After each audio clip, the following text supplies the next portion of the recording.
So I'm here in Riyadh in Saudi Arabia, and I've come here to learn about the local communications market. Why? Because very few people do come here and very little is known about the next generation communications market in Saudi Arabia. That's not especially surprising. It's quite a hard country to get into. It took me a couple of months to get a visa, and I had to admit the fact that I'm a journalist. But I am here, and I've been talking to the local service providers, companies like Mobile and STC, and also local communications equipment manufacturers such as Huawei and also Cisco.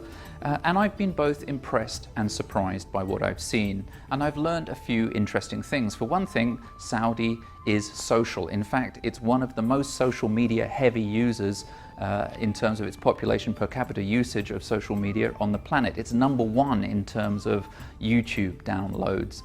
One of the reasons for that is it's a very strict country. There's actually no entertainment, no cinemas, so you can see why social has taken off so much. It's also a mobile society, which is sort of appropriate if you think about its nomadic heritage.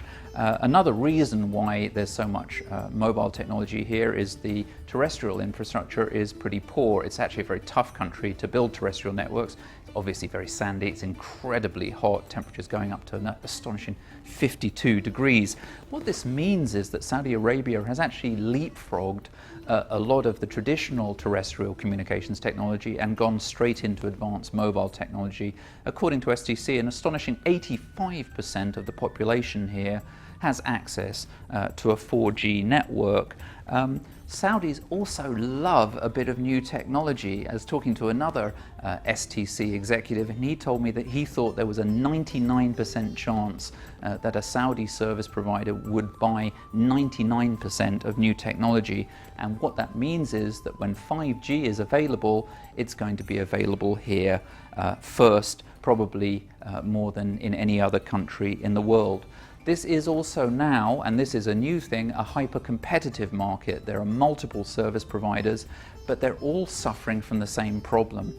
They have numerous mobile users who are downloading vast amounts of data, in particular video data, and they're not making enough money from that service. And so what's happened here is that that's created this incredible appetite for new technology, things like virtualization and IoT and analytics, which can help them to develop new revenue streams. And actually Saudi Arabia is ahead of many countries around the world when it comes to virtualization. Talking to Cisco, for example, they've got a really advanced proof of concept going on here, which involves not just NFV, but virtual CPE and service chaining. So that was kind of a wake-up call for me.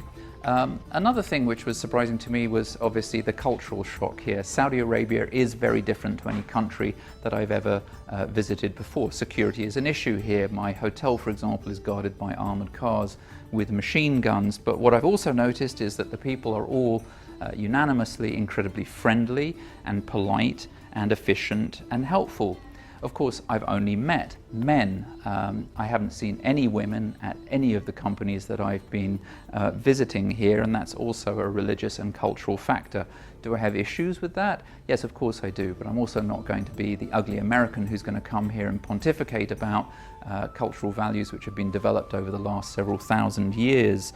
And there are signs of improvement on that front. STC, for example, has just hired 500 women to act as operators in its call centers. Okay, that's a fairly lowly position, but at the same time it is giving those women an opposition to get out of their houses where they otherwise might be somewhat trapped.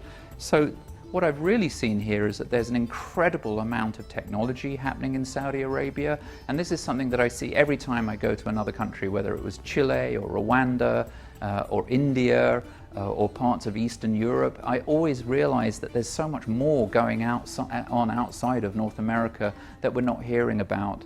And as the owner and as the founder of Light Reading, I'm here to tell you that we're really committed to expanding our coverage of these fascinating markets outside of North America.